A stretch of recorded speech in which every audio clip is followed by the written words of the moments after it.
Vacances studieuses, vacances heureuses, au collège Évariste Gallois d'Algrange, c'est tout à fait possible.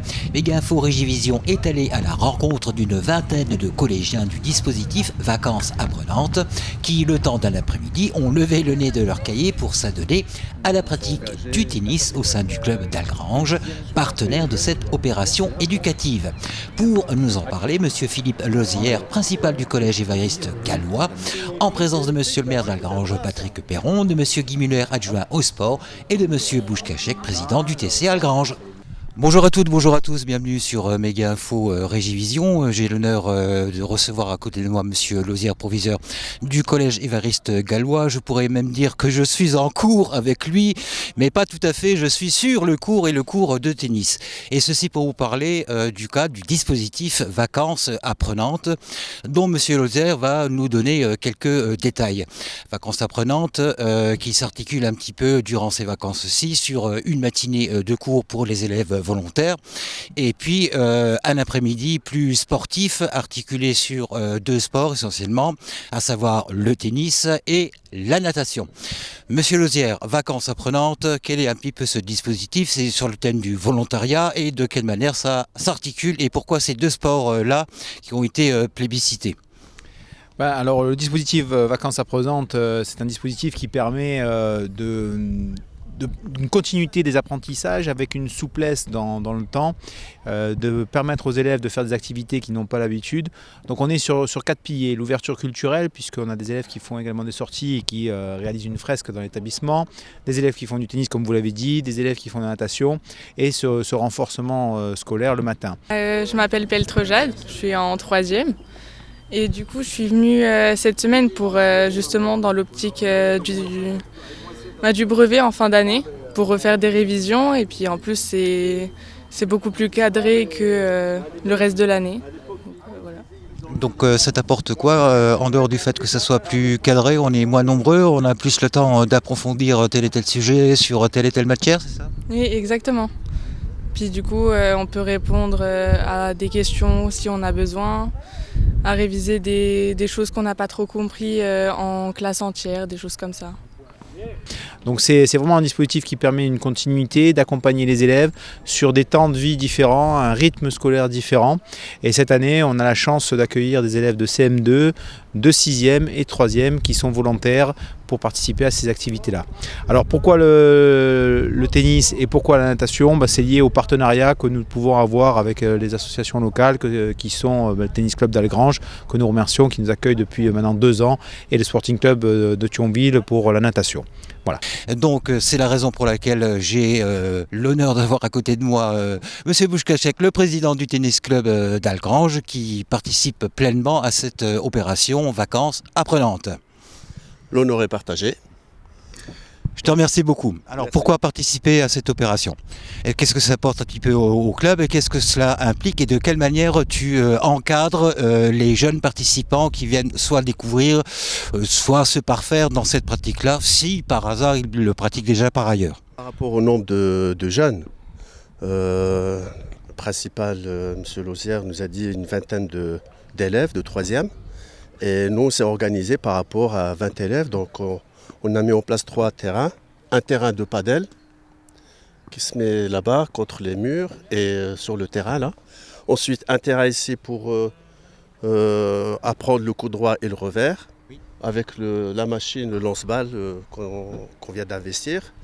Et un 3e terrain sur la technique. En fait, sur les prises de raquettes, comment on tient, comment on se positionne, les appuis, etc. De telle manière, et aussi les services. Donc les 3 ateliers-là vont nous permettre de, à la fin du stage, c'est-à-dire le mercredi demain, et ça permettra aux jeunes de faire un match. Donc ils sauront servir, ils sauront frapper au coup droit à revers et monter à la volée. Je crois que tu as goûté à 2 sports différents, à savoir la natation et le tennis. Donc ici, ce sont 2 disciplines que tu pratiquais déjà auparavant? Oui, le tennis, je l'ai appris du coup cette semaine.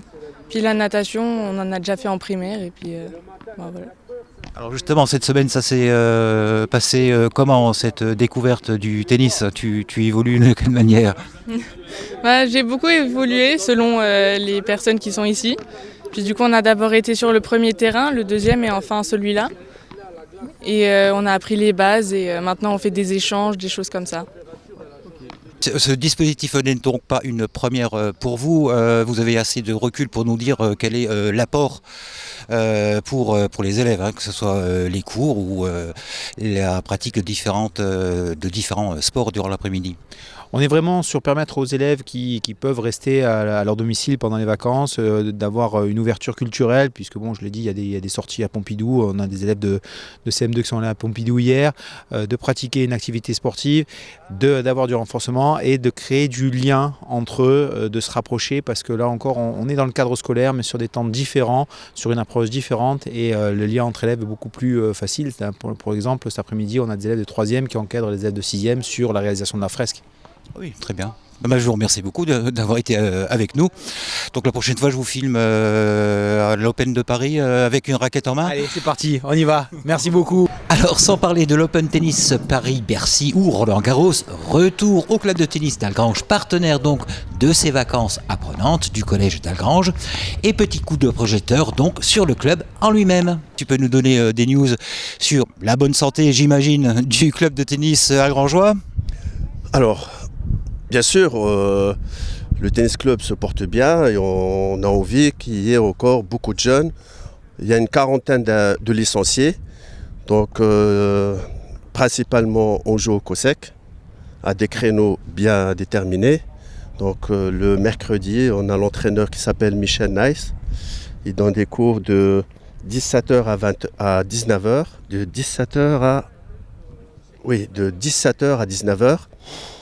Et on a des cours des entraînements au loisir le samedi et dimanche. Et pour l'instant, c'est tout ce qu'on peut faire. Donc c'est encore ouvert éventuellement à d'autres adhérents qui souhaiteraient s'inscrire chez toi, hein? Bien sûr, oui. Donc les rendez-vous? Ils seront les bienvenus. Voilà, vous serez donc les bienvenus et puis les horaires d'entraînement ainsi que les lieux, donc à savoir au COSEC prochainement, vous les avez notés. Je vous dis à bientôt et bon sport à tout le monde et bon tennis. Et je vous donne rendez-vous le samedi 27 mai pour la journée porte ouverte qui aura lieu ici dans nos installations. Autre news et d'importance concernant l'ETC Algrange, car ceci bénéficiera bientôt d'un padel couvert. Monsieur Patrick Perron, maire d'Algrange. J'ai la chance d'avoir à côté de moi Monsieur le maire d'Algrange, Monsieur Patrick Perron, pour un projet bien futur mais bien défini. Monsieur Perron est presque venu, non pas avec sa raquette, mais en raquette, je pourrais presque dire, mais en raquette, non, c'est essentiellement pour l'hiver, les périodes froides, pour marcher dans la neige, mais il s'agit bel et bien de période hivernale, à savoir la protection du tennis, puisque la municipalité algrangeoise augure un tennis couvert de telle manière que pour les mauvaises saisons, notamment hivernales ou en cas de pluie, leurs adhérents puissent profiter pleinement de leur sport. Alors Monsieur Perron, l'idée est venue de où et de quelle manière elle pourra éventuellement se concrétiser? Alors, tout d'abord, c'est pas un cours de tennis couvert qui va être réalisé. C'est un padel, donc c'est un dérivé du tennis qui se joue avec des raquettes un peu différentes, fermées. L'idée est venue bien sûr des membres du club de tennis qui s'apercevaient qu'au fil des années, les jeunes accrochaient de moins en moins à leur sport. Et donc, l'idée est revenue de diversifier. Et on sait par exemple que le padel est le deuxième sport le plus populaire en Espagne après le foot. Alors ça peut dire, l'Espagne est vraiment un pays footballistique. Et il se développe également à vitesse grand V en France. Et ce sport attire notamment et essentiellement des jeunes. Et donc, pour donner un peu d'avenir et de respiration au club, nous avons convenu de construire ce cours de padel qui sera couvert sur le cours numéro 1 qui se situe juste ici à côté. Et les travaux sont prévus cette année. Alors les travaux sont prévus cette année, ça veut dire que le budget est déjà bouclé, ainsi que la partie subvention. Alors lorsque vous dites cette année, les travaux vont véritablement démarrer à partir de quand? Et à partir de quand, éventuellement, le club pourra véritablement en bénéficier? Alors, je dis les travaux prévus cette année, on en a encore discuté ce matin. La demande de subvention va être faite, mais ça, c'est une subvention particulière, c'est un fonds de concours que nous allons demander au Val de Fensch, puisqu'il y a un accord avec la communauté d'agglomération du Val de Fensch qui prévoit que la commune d'Algrange peut disposer d'aides à hauteur de 480 000 euros, j'arrondis, et donc pour les projets que nous avons. Donc nous inscrivons ce cours de padel dans le cadre de ces projets d'accord avec la communauté d'agglomération du Val de Fensch, et l'appel d'offres va être lancé dans les 3 semaines qui arrivent, parce que j'aimerais quand même que les travaux démarrent avant l'été, de façon à ce qu'on puisse terminer, en sachant que les périodes de vacances ne sont pas toujours propices à terminer les travaux, mais j'aimerais bien qu'en septembre on puisse l'inaugurer. Très bien. Ah ben, vive Algrange, vive le sport, vive Algrange la sportive. Oui, et puis pour l'occasion, on est en face du foot. J'en profite pour faire un petit clin d'œil à l'équipe du foot qui est leader de son groupe en régional 1 et qui en passe de monter en national 2. Donc oui, vive le sport à Algrange. Très bien. Vive le sport à Algrange!